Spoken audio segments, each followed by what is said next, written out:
నీదే కదా నీ కదా ముగింపులే. నమస్కారం. ఆశావాది ప్రకాష్ రావు గారి రచనలన్నీ కూడా సమగ్రంగా తెలియడం కోసం ఒక చిన్న వీడియోగా పుస్తకాలన్నీ కూడా పేర్చి చెబుతున్నటువంటిది.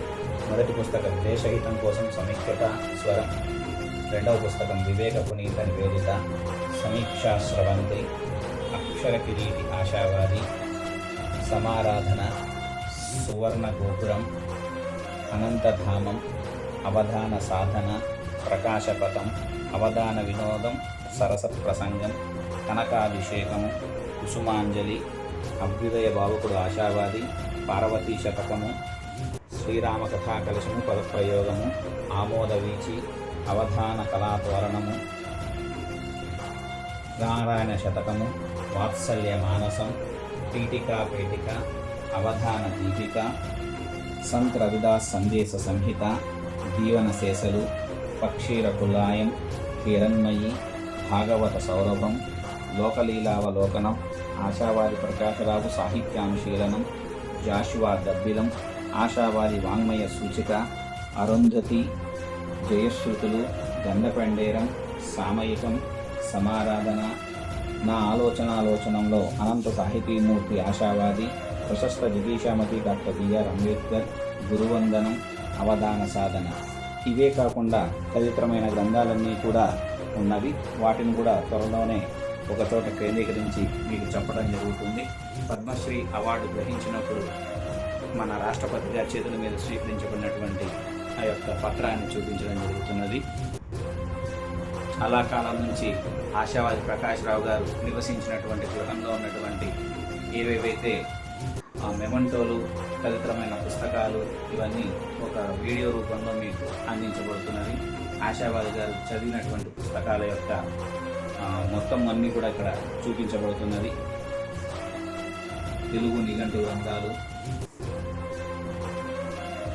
అదేవిధంగా రచనల్లో అన్నీ కూడా ప్రింట్ చేయబడినటువంటి పుస్తకాలు,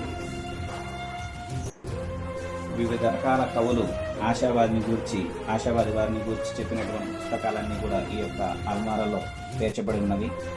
ఈ పుస్తకాల్లో ఏదో ఒక చోట ఆశావాది గారి గురించి ఖచ్చితంగా ఉండటం జరుగుతుంది.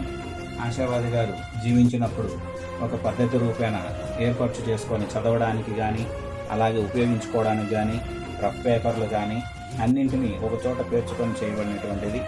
ఆయన చిన్నప్పటి నుంచి చదువుకొని సేకరించబడినటువంటి పుస్తకాలన్నీ కూడా ఇప్పుడు మీరు చూస్తున్నటువంటివి.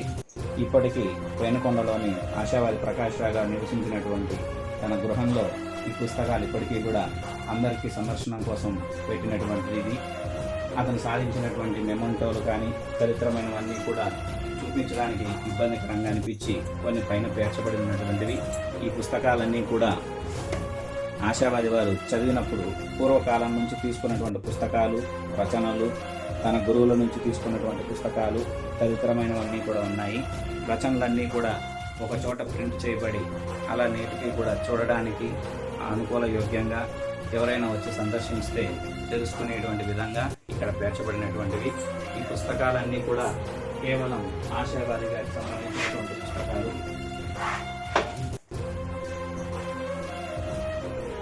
ఈ పుస్తకాలు ఎవరైనా ఆశావాది ప్రకాష్ రావు గారి మీద ఎంఫిల్, పిహెచ్డి తదితరమైనటువంటి పరిశోధనాంశంగా తీసుకొని చేయడానికి అనుకూలమైనటువంటిది పుస్తకాలన్నీ కూడా ఇక్కడ ఉన్నవి. ఈ పుస్తకాలలో ఏవైనా కావలసినటువంటి వారు శశాంక మౌలి హిందీ లెక్చరర్ ప్రభుత్వ ఆర్ట్స్ కళాశాల, అలాగే ఆశావాది సుధామవంశీ సంస్కృత లెక్చరర్ని గారిని సంప్రదించవచ్చు.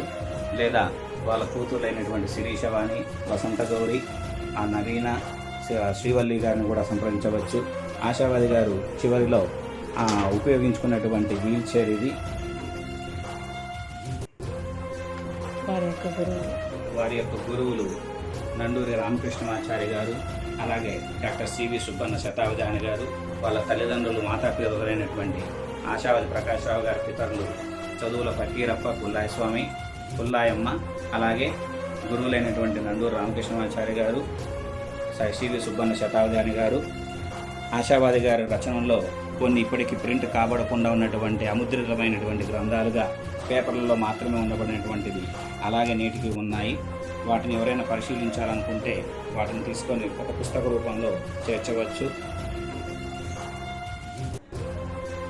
ఆశావాది గారు ఉపయోగించినటువంటి సెల్ ఫోన్ అప్పట్లో అదే అతని చేతిలో ఉండేటువంటిది, దాన్ని కూడా చూపించడం జరుగుతున్నది.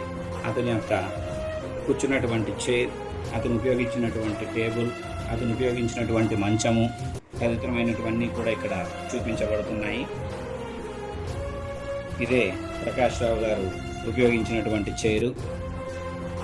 ఈ పుస్తకాలు పేర్చబడినటువంటి ఈ యొక్క టేబులే ఆశావాది గారు ఉపయోగించినటువంటి టేబుల్. అతని యొక్క బహుమానాలు రకరకాలుగా ప్రభుత్వం నుంచి, సాహితీ సేవా సంస్థల నుంచి తీసుకున్నటువంటి బహుమానాలన్నీ కూడా చిత్రీకరించబడ్డాయి.